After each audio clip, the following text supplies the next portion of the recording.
Merci vielmals, NoBiggie. Voilà. Gut, wir gehen in ein Match rein. I know it's my American burn Deutsch accent. And it's, you know, it's like, wenn du auf der Eishockey-Bank bist und nicht spielen kannst, ist alles nicht gut. Und dann bist du traurig, oder?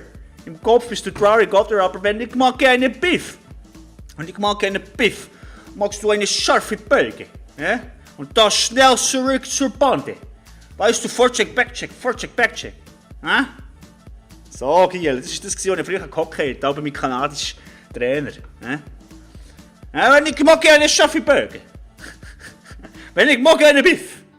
Hä? Wenn ich mag einen Biff. Hä? Weißt du, was ich meine? Hä? Wenn ich mag einen Biff.